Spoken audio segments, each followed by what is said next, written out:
Let's go. What do you want? Handstands right off the bat? Let's do it.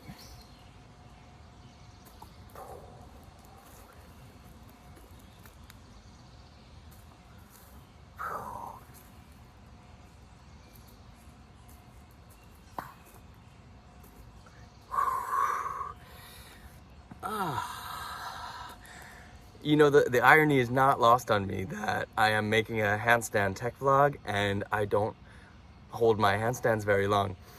I can give an excuse. I have been working really hard on a straight line handstand, not just any handstand, but a very straight one. So I spend a lot of time stretching my shoulders, relaxing my neck, straightening out my wavy spine, and trying to breathe through all of that. The irony is not lost on me that I spend so much time trying to straighten out my body when I nor my handstands are not particularly straight, right? So in the interest of honoring Pride Month, honoring my body and all of its crookedness, all of its queerness, and accepting all of the flaws that it has, which I'm sure are actually not flaws, but beautiful strengths of my body. We're gonna explore today handstands that are not straight. So, first year or two of handstands for me, I had no idea about straight line training. And every time I did a handstand, my shoulders were closed, my back was arched, banana handstand, a lot like this.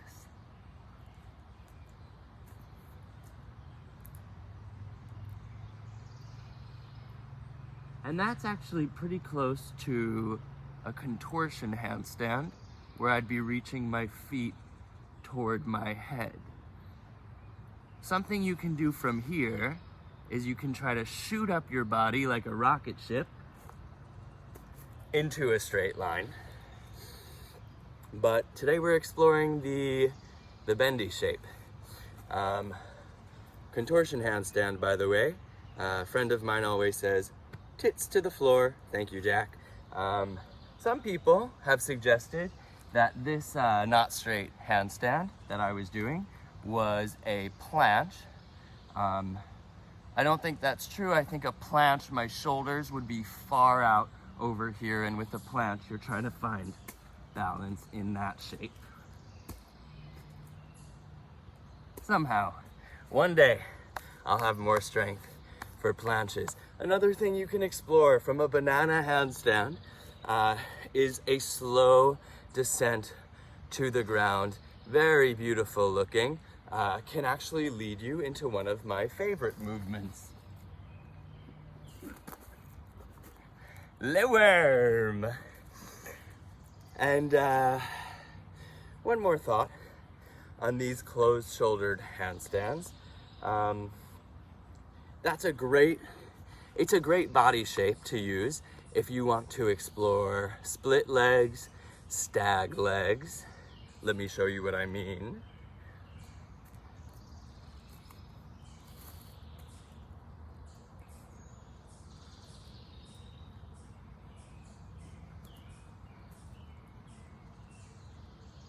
Stag legs, split legs. You can eventually try to straighten out your body in those shapes. First, you get really addicted to being on your hands, and then you start to find the technique of straight spine. The split legs, by the way, help a lot with balance. You got weight over here, you got weight over here. They help you navigate what's going on. But working toward that straight shape is not the focus today. Today the focus is appreciating those stag leg, banana back handstands in their own right, because they are beautiful shapes. Because only my body can make the very queer, very kinky, very crooked and weird shapes that my body can make. Same with you. Same with everybody under this blue sky and bushy trees. There is a book called The Queer Art of Failure. It was on a few syllabi from college classes. Never read it. I tried to read it after school, ordered it from the library, but I waited too long to pick it up. They sent it back to the library headquarters. The irony is not lost on me that I failed to read this book about failure, but I imagine that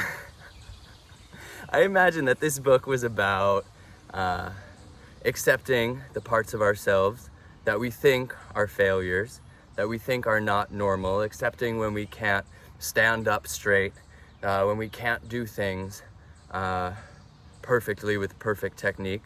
And then maybe, hopefully, I hope this book is about realizing that that's not actually failure, that's just diversity, that's just interesting, actually. And technique itself is something that's normative. It says that you should do something this way. But the thing is that I think it's much better to be able to do everything. I think the best technique is when you can do everything and you can choose between things. One time I was teaching a bunch of kids and I was saying, this is a flex and this is a point and this is a sickle. And I had everyone try sickling, and a few of my coworkers got really mad at me and they said, you should never teach a kid to sickle. But I thought, of course, they need to know what not to do, or what to do if they do choose to. And recently in a dance class, we were doing like one of these, and we were told to sickle our foot. And I got so happy. My teacher said, of course, the only way to keep your foot on the floor like this is to sickle it. I got so happy that we were being asked to sickle our feet.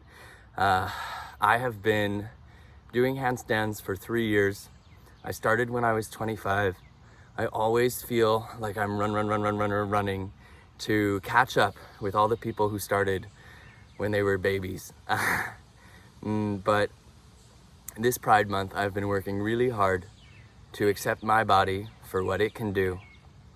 And I hope that you will do the same.